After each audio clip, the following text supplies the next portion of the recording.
Well, good afternoon. Over the last few weeks, I've been disgusted and appalled by the open hatred and violence taking place in our country. We've seen synagogues and consulates shot at. We've seen entire communities targeted and intimidated.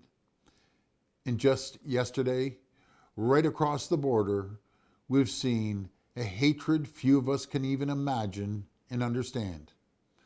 When a gunman attacked innocent Jewish worshipers inside a Michigan synagogue, we need to speak honestly and openly about the hatred that runs more rampant on our streets with each passing day. We need to speak hard truths some of us may not want to hear or acknowledge. I don't recognize our country, the Canada we know and love, a Canada that embraces differences, a Canada that celebrates diversity. That Canada is slipping away.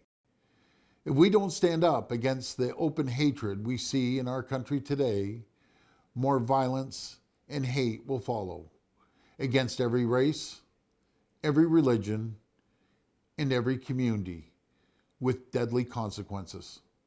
That brings me to tomorrow's Quds Day demonstration in Toronto. This demonstration is nothing more than a breeding ground for hate and anti-Semitism.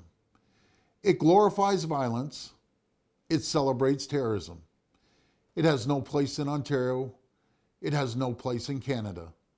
That's why today I've instructed my Attorney General, Doug Downey, to pursue an injunction that would stop this hateful demonstration.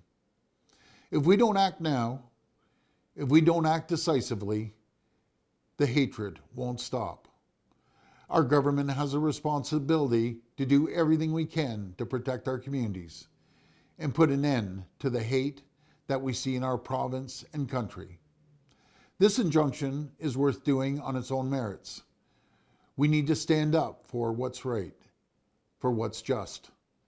And no matter what, I fully expect that the police will do their jobs and immediately intervene at the first sign of hate, violence, or glorification of terrorist organizations. We're so fortunate to live in the greatest country on earth. For too long, we've taken for granted the kind of rights that people are fighting and dying for this very minute. I believe deeply in our fundamental freedom of speech, but nobody in this province has the right to incite violence, and no one has a free license to hate. We won't stand for it. Instead of focusing on what divides us, let's come together and focus on what unites us. Let's work together to keep building the greatest province, the greatest country on earth. Let's stand up to hate, however and wherever we can. Thank you, and may God bless the people of Ontario.